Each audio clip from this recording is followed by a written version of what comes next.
الحمدللہ، اللہ کا لاکھ لاکھ شکر ہے کہ جس نے اپنی یاد کی توفیق اور موقع فراہم کیا۔ لاکھوں اور کروڑوں درود حضرت محمد مصطفیٰ احمد مجتبیٰ صلی اللہ علیہ وآلہ وسلم کی ذات پر کہ جن کے طفیل مالک الملک نے یہ مہربانی فرمائی۔ آج ایک دوست نے سوال کیا کہ پیر صاحب یہ بتائیں کہ راہ سلوک میں جب کوئی شخص اپنا سفر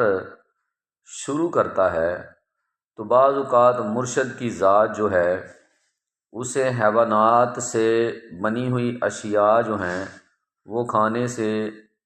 منع کرتے ہیں، یعنی پرہیز بتاتے ہیں۔ اس کی کیا وجہ ہے؟ تو میں نے سوچا کہ چلیں، اس کو جواب تو میں نے دے دیا، لیکن میں نے سوچا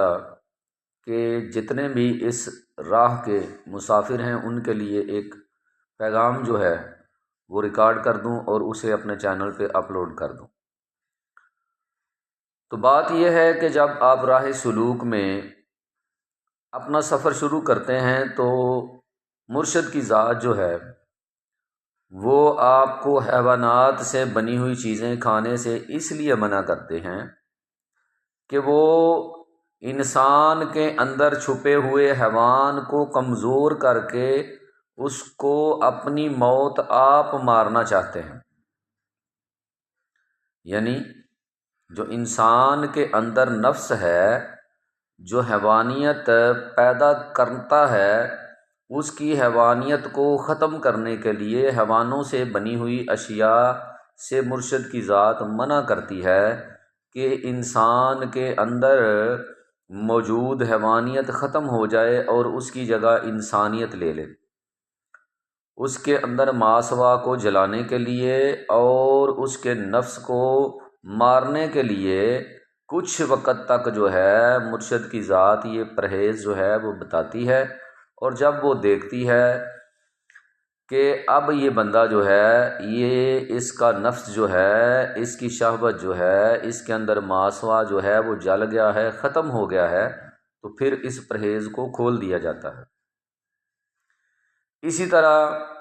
ایک دن ایک دوست نے سوال کیا تھا کہ اسے اس کے مرشد کی ذات نے عورت کے ہاتھ کی روٹی کھانے سے منع کیا ہے، تو پیر صاحب یہ بتائیں کہ اس کا کیا مطلب ہے؟ تو میں نے اسے بھی بتایا، آپ کو بھی بتاتا ہوں کہ مرشد کی ذات یہ چاہتی ہے کہ آپ سے ساری نفسانی خواہشات جو ہیں ان کو دور کر کے آپ کو پاک کر دیا جائے۔ جب آپ کسی عورت کے ہاتھ کی روٹی پکی ہوئی کھاتے ہیں تو اس کے ہاتھ سے، اس کے جسم سے جب وہ آٹا گوندتی ہے اور پھر آٹے کو پکاتی ہے تو اس سے شعاعیں، لہریں اور اس سے نکل کر جتنی بھی تجلیات یا جو کچھ بھی اس کے جسم میں موجود ہے اس کے اثرات جو ہیں وہ سارے آٹے کے رستے روٹی میں اور روٹی کے رستے کھانے والے انسان تک پہنچتے ہیں۔ تو مرشد کی ذات جب روکتی ہے کہ آپ نے کسی عورت کے ہاتھ کی روٹی نہیں کھانی، تو اس کے پیچھے بھی ایک بہت بڑی وجہ ہوتی ہے کہ آپ کو ان تمام اثرات سے پاک رکھا جائے